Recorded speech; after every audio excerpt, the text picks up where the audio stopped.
Naipit po kasi dito. Naipit. Opo. Sige po, ako ulit. Tapos ma'am, try niyo po ulit ibaba po ha, hanggang kaya. Ipo-position ko lang po. Kasi kailangan po ma'am, kita po yung ilalim talaga niya eh. Yan, okay. Kaya po. Yan, ganyan. Sige, kagat. Okay, kagat po. Maigi. Masakit po. Ay, ganyan po. Okay lang po. Sige po. Wait lang po.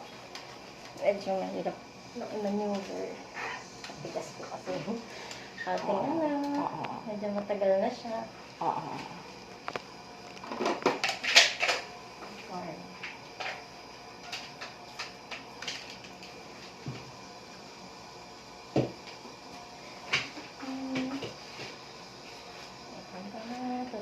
Tututok lang po natin ng konti. Okay.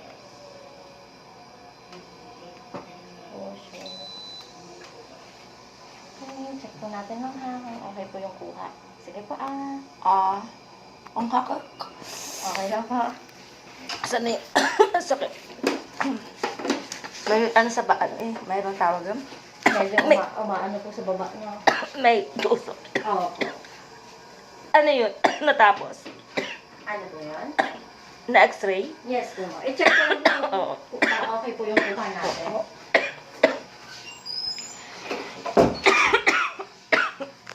X-ray.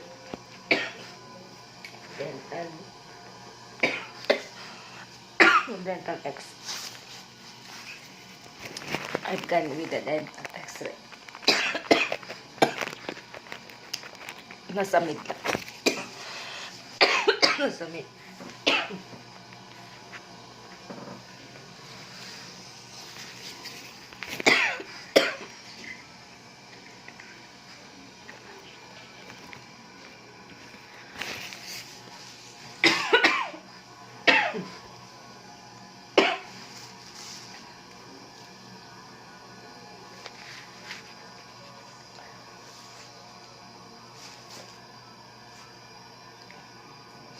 We are on the dental x-ray po.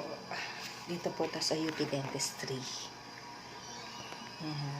Okay po at ang ganda kanilang accommodation. You will appreciate po.